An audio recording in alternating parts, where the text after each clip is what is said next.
Hello friends, welcome all of you in Rayat Online School Education for Junior College project. In previous some videos we discussed 11th Science Physics, some topic that is units and measurements, mathematical methods, motion in a plane, laws of motion, mechanical properties of solids, sound and optics. So today in this video we discuss the two topics in briefly. First one it is the electric current through conductors and second topic today we discuss here it is the magnetism. So let's start today's first topic revision. It is the electric currents through conductors. Let's see the first important point of this topic. First we see what is meant by electric current. Electric current definition simply rate of flow of charge, it is called as the electric current. Another definition of electric current, it is continuous flow of electrons in an electrical circuit, it is known as the electric current. So from this we can write the formula of the current. As we know that current capital I is equals to charge, that means small q divided by the time. So current having the formula capital I is equals to small q divided by the time, that means charge per unit time. So as we know that SI unit of current, it is the ampere. Currents can be measured in terms of milliampere, second one it is the microampere and third one it is the nanoampere. Milliampere can be converted into the ampere in terms of 10 raised to minus 3 ampere. Microampere can be converted into the ampere in terms of 10 raised to minus 6 ampere and nanoampere can be converted into the ampere in terms of the 10 raised to minus 9 ampere. The next point it is the sign convention. That means it gives the direction of the current. So direction of current in a circuit is drawn in the direction in which positively charged particles are moved. It gives the direction of the current. Next point it is the Ohm's law. As we know that current is directly proportional to the voltage. So we know that the statement of this Ohm's law. Current through a conductor is directly proportional to the potential difference, that means voltage applied across its two ends, provided the physical state of the conductor remains unchanged. That means when we plot the graph of current against, that means versus of the voltage, it may be straight line passing through origin. So slope of this graph gives the value of the resistance. So from this we can write the formula for the Ohm's law. It is capital V is equals to capital I into the capital R, that means voltage is equals to current into the resistance. So from this we have to calculate the formula for the resistance. It is capital R is equals to voltage divided by the current, that means V divided by the capital I. So as we know that unit of resistance, it is the ohm.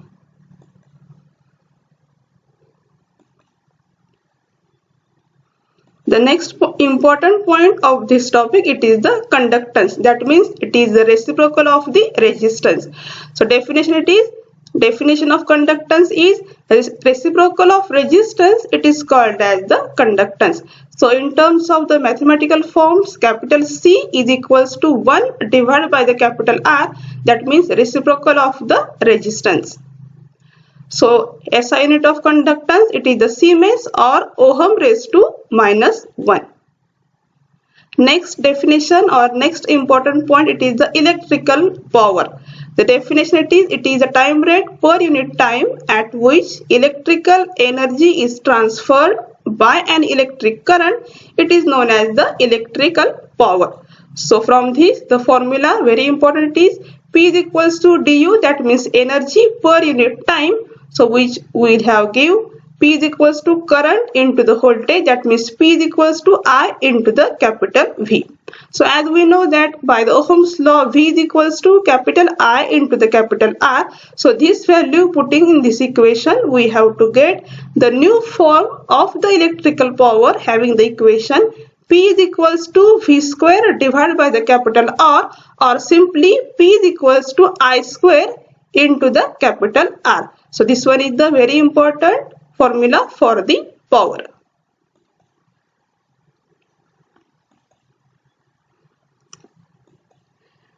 The very interesting point is the register.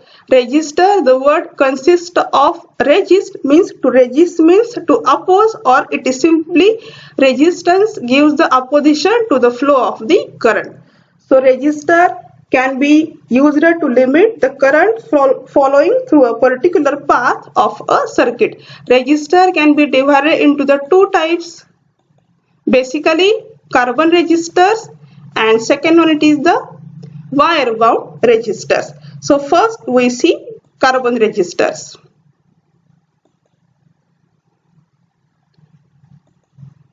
Let's see the image of carbon resistor. Looks like this.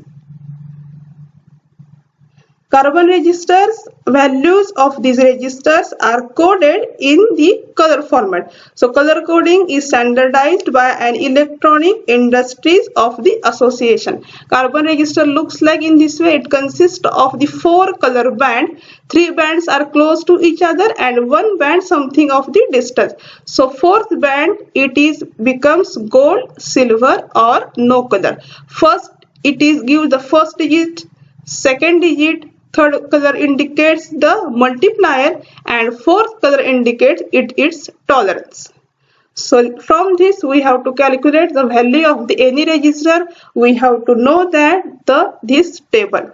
It consists of different colors in the sequence: black, brown, red, orange, yellow, green, blue, violet, grey and white. Black color having the number it is the 0. Brown color it is the 1, red color it is the 2, orange it has become the color code 3, yellow it is indicates as 4 in the color band, green it is the 5, blue it is the 6, violet it is the 7, grey it is the 8 and white it becomes color code in the sequence it is the 9. So this one is the first digit and second digit is the same. Multiplier in terms of 10 raised to power.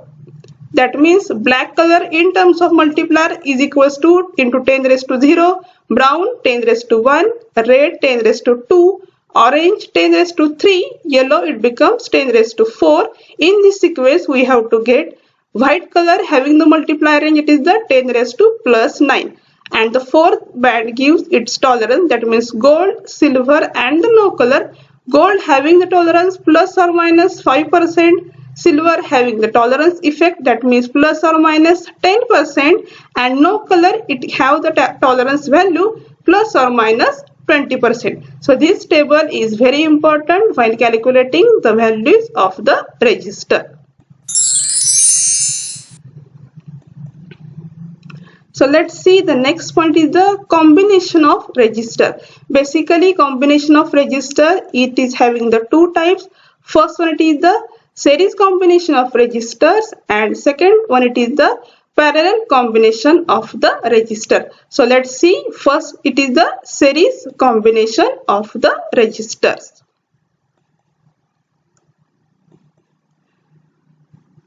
Series combination of the resistors, let's see the electrical circuit for this. In this circuit it consists of the 3 resistors having the values R1, R2 and R3. These are connected in the series sequence. So resistors are connected in the series with single electrical path. See in the figure, single electrical path. So same electric current flows through the each resistors. R1 having the voltage across it is the V1, R2 having the voltage across it is the V2 and R3 having the voltage across it is the V3. So as we know that Ohm's law is equals to V is equals to IR. So for the first resistor, R1 is equals to V1 divided by the capital I. For second resistor, R2 is equals to V2 divided by the capital I. And for resistor R3 is equals to V3 divided by the capital I.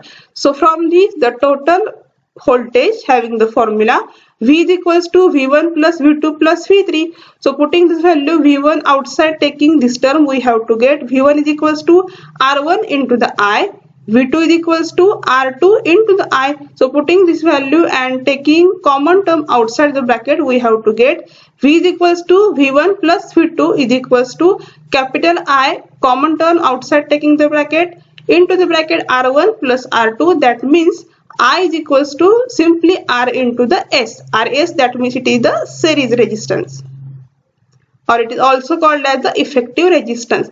So from this we have the formula Rs is equals to R1 plus R2 up to the Rn, or simply in simplest form summation of Ri I is equals to 1 up to the n. So from this, in series combination, supply voltage is divided and current remains the same in all resistors. Remember, in series combination, supply voltage is divided and current remains the same in all the resistors. When number of resistors are connected in series, equivalent resistance is equal to sum of the individual resistance. So this one is the series combination of the resistors. So next point, it is the parallel combination of the resistors. Let's see the electrical circuit for this. Three resistors are connected in the parallel way and current are divided. See in the figure carefully, currents are divided into the each branch. So resistors are connected in such a way that same voltage is applied across the each other. As we know that by the Ohm's law, V is equals to IR, that means for the first, V is equals to I1 into the R1. So from this, calculating the value of I1 is equals to V divided by the R1. For the second, V is equals to I2 into the R2. Similarly, I2 is equals to V divided by the R2. Similarly, for the resistor 3, V is equals to I3 into the R3. That means I3 is equals to V divided by the R3. If totally I is equals to V divided by the capital R into the small p, that means it gives the parallel combination of the resistors. So putting the values of the I1, I2 in this equation, we have to get I is equals to I1 plus I2 plus I3. So simplifying this equation, we have to get V divided by Rp is equals to V divided by the R1 plus V divided by the R2. Again, simplest form, we have to get 1 divided by Rp is equals to 1 divided by R1 plus 1 divided by the R2. So in parallel combination, total current is divided whereas voltage remains the same. Remember, in parallel combination, total current is divided whereas voltage remains the same, and in series combination, supply voltage is divided and current remains the same. Don't confuse in series and parallel combination of the resistors. So this one is the combination of the resistor article. So let's see the next point.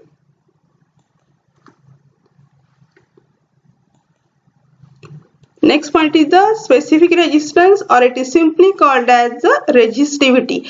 Let's see the formula. It is very important formula. Symbolically representation of resistivity, it is the rho is equals to capital R into the capital A divided by the small l. So from this definition of resistivity, it is the resistance per unit length per unit area of the cross section of a conductor. It is called as the specific resistance or resistivity of the given conductor. So from this SI unit of specific resistance or simply resistivity, it is the ohm into the meter. Next point, it is the conductivity. Conductivity, that means reciprocal of the resistivity, it is called as the conductivity. So formula for this, sigma is equals to 1 divided by the rho, it is called as the conductivity. So from this SI unit is the Siemens per meter. Resistivity, symbolically representation, it is rho is equals to capital R A into the L, and conductivity, symbolically it is sigma is equals to 1 divided by the rho. This one is the very important article. So let's see the next point.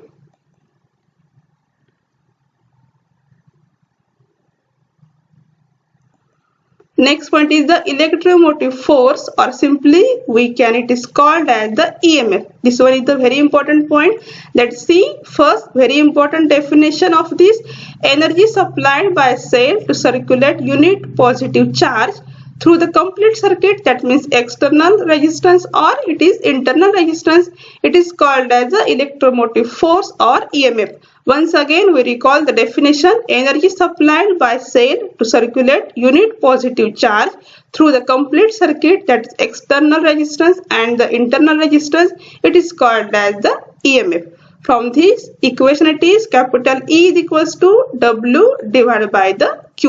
So as we know that SI unit is the whole, or that becomes joule per coulomb.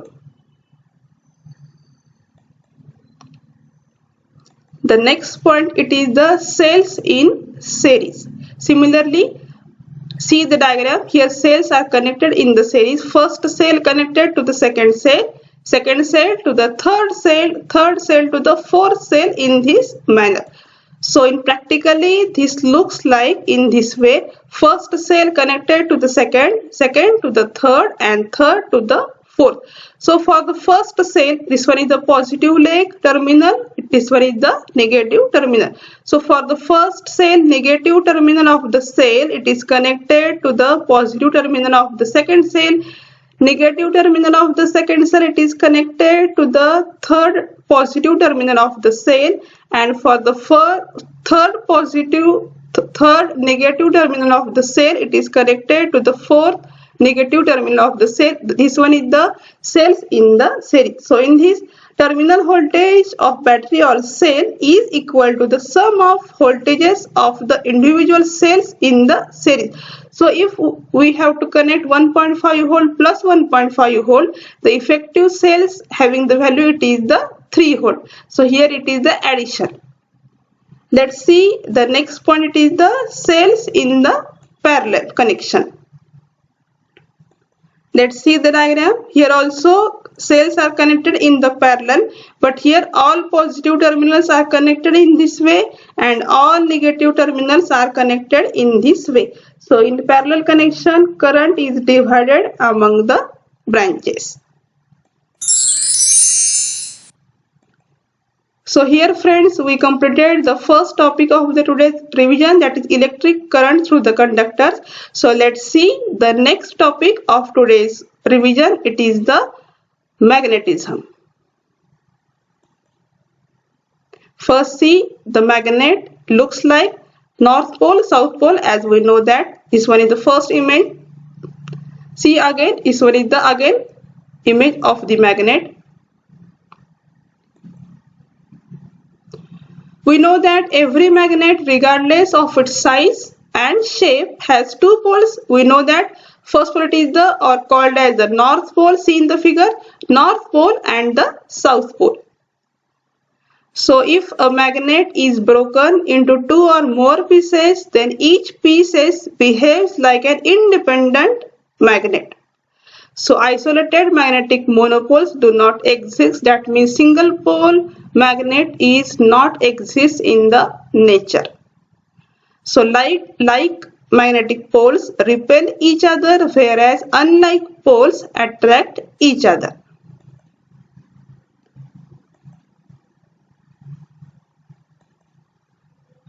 So from this we have to some definition or some important formulas. Magnetic flux, it is the number of lines of force is called as the magnetic flux, and symbolically it is representation, it is the phi. So SI unit of magnetic flux, it is the Weber. Next point is the magnetic field, having the formula magnetic flux per unit area, it is called as the magnetic field. So we can write the formula in terms of this: B is equals to phi divided by the A. This one is the magnetic field. So from this SI unit of magnetic field, it is the Weber per meter square, or it is also called as the Tesla. So here this one is the important relation: 1 Tesla is equals to 10 raised to 4 Gauss. So let's see the next point, it is the bar magnet. See the figure, this one is the bar magnet.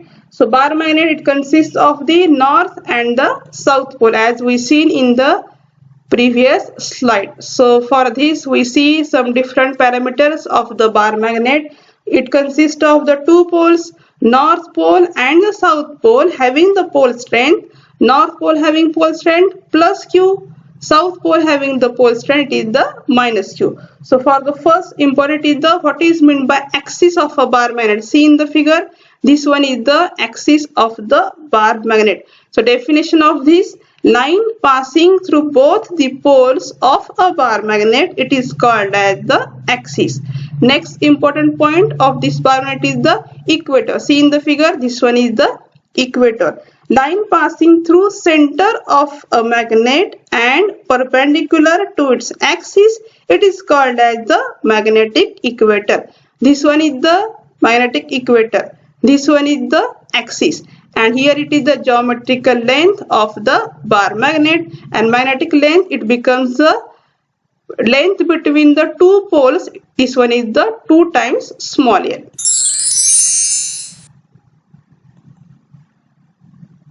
Let's see the next point. It is the, we know the relation magnetic length, that means twice L is equals to 5 by 6 into the geometrical length. This one is the very important formula. From this we have to solve the different examples.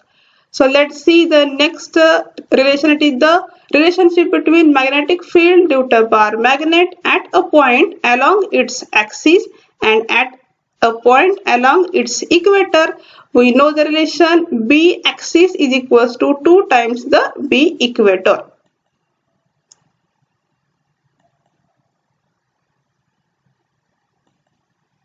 Next point is the very important Gauss laws for the electrical field. Let's see the statement for this. Total flux through a closed surface is 1 by epsilon naught times net charge enclosed by that closed surface. It is called as the Gauss law for the electrical field. So let's see the formula for this. Phi of E is equals to Q divided by the epsilon naught, or simply we can write it as closed integral of E vector dot ds vector. This one is the Gauss law for the electrical field. So next one is the Gauss law for the magnetic field. Let's see the statement. Net magnetic flux, that means phi of B through a closed Gaussian surface, it is the 0. From this we can write the formula for this. Phi of B is equals to simply integration of B vector dot ds vector is equals to 0. Don't confuse Gauss law for electrical field. It is the phi of E is equals to closed integral of E vector dot ds vector, and Gauss law for magnetic field, it is the phi of B is equals to integration of B vector dot ds vector, which is equals to 0. These are the two laws, very important. Let's see the next point. It is the Earth's magnetism. Let's see the figure of the Earth. We know that Earth becomes a magnet. When a bar magnet or a magnetic needle is suspended freely in air, it always aligns in north and south direction. So this indicates that some magnetic field is present everywhere on the earth. So this one is called as the terrestrial magnetism. So it is very useful during our navigation or for the traveling purposes. So for this, the magnetic parameters of the earth we can see one by one. Let's see the first magnetic parameter of the earth. It is the magnetic axis. See the figure carefully. As we know that Earth is considered to be a huge magnetic dipole, so fictitious magnetic north pole, that means see in the figure, north pole of the Earth is located below the Antarctica, while south pole is below the Norway. So straight line that becomes north and south pole joining these two poles, it is called as the magnetic axis. Straight line joining north pole and south pole, it is called as the magnetic axis of the earth. So let's see the next parameter of the earth. It is the magnetic equator. Let's see the diagram. A circle, see in the figure, a circle in the plane perpendicular to the magnetic axis, it is called as the magnetic equatorial circle. This one is the magnetic equator of the earth and this one is the magnetic axis of the earth. So let's see the next point of the magnetic parameter of the earth.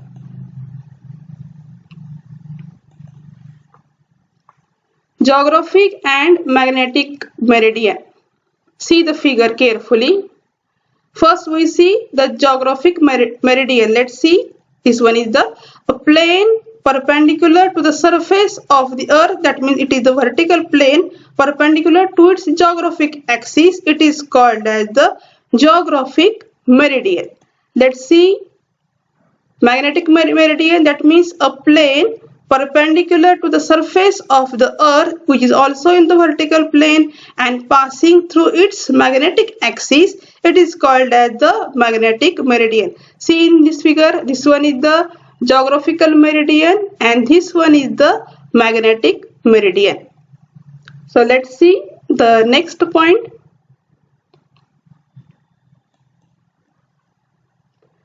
See this one is the figure carefully. This one is the north pole of the earth. It is the true pole, north pole, and this one is the magnetic pole of the earth.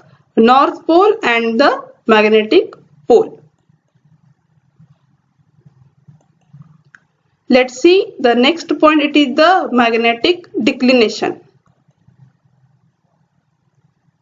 See this figure once again. The angle between geographic meridian and magnetic meridian at a place, it is called as the magnetic declination and it is indicated by the alpha. Remember the definition once again. Angle between geographic and magnetic meridian at a place, it is called as the magnetic declination. It is indicated by the alpha. Let's see one more image of the magnetic declination.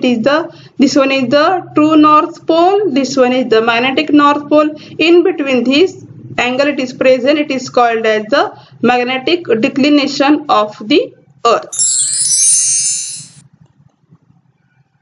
So from this, see carefully. Once again, this one is the magnetic axis of the earth. This one is the equator of the earth. These are the magnetic north pole of the earth. This one is the magnetic south pole of the earth. This one is the geometric north pole. This one is the geometric south pole, and these are various magnetic fields present outside the earth. So today we've discussed the two topics of the 11th science physics, that is electrical circuit, that means the current, electricity, and the second topic today we discuss here it is the magnetism. So in the next video we discuss the remaining topic of the 11th science.